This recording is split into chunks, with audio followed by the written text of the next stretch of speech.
Hello everyone, কেমন আছেন আপনারা সবাই?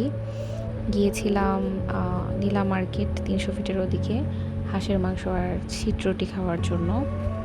অনেক দিন ধরে ভাবছিলাম হাঁসের মাংস খাবো, তো হঠাৎ করেই মনে পড়লো নীলা মার্কেটে যাওয়ার কথা। সাথে সাথেই প্ল্যান করে চলে গিয়েছিলাম ওখানে।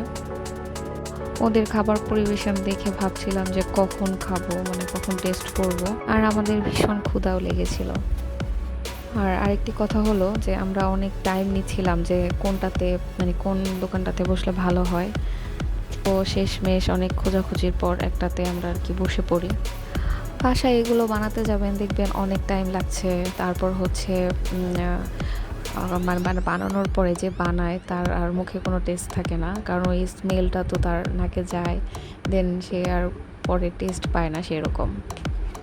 আর এর জন্যই মানুষ, আমি মনে করি, বাইরে বেশি খায়। আমিও খাই বাইরে, প্রচুর আমার খাওয়া হয়। আমি ওনারা কিভাবে বানাচ্ছে এটা একটু ভিডিও করে নিলাম। এই যে দেখতেই পাচ্ছেন, এক ডেক হাঁসের মাংস তারা রান্না করছে। এরকম তারা প্রতিদিনই রান্না করে। তারা বললো যে অনেক সময় দেখা গেছে অনেক সেল হয়, আবার কিছু কিছু সময় সেল একটু ডাউন হয়ে যায়।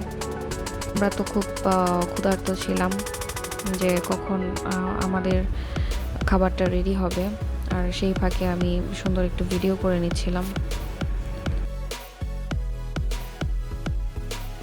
এখানে কক্সবাজারের মতো অনেক ধরনের মাছ ছিল, যেটা মানে আপনার যেটা পছন্দ হবে সেটা চাইলে ওরা ফ্রাই করে দিবে, বারবিকিউ করে দিবে। আমার তো কিছুক্ষণের জন্য মনে হচ্ছিল যে আমি কক্সবাজারে আছি। তো আমার কাঁকড়া ট্রাই করতে মন চেয়েছিল, কিন্তু ভেবেছি না, থাক, অন্য আরেকদিন এসে আবার কাঁকড়া ট্রাই করা যাবে। কাঁকড়াটা অনেকেই খেতে চায় না, কিন্তু আমার কাছে খারাপ লাগে না, আমার কাছে ভালোই লাগে। একদম মনে হয় যে চিংড়ি মাছ খাচ্ছি। কাঁকড়া ফ্রাইটা চিংড়ি মাছের মতোই লাগে।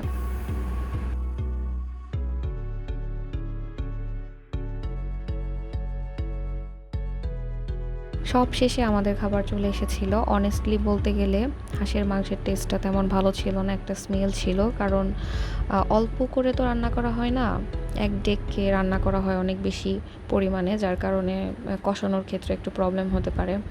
নীলা মার্কেটে আপনারা যারা যারা গিয়েছেন তারা তারা জানাবেন যে হাঁসের মাংসের টেস্টটা কেমন ছিল। আবার দেখা হবে অন্য কোনো ব্লগে। Tata, bye bye.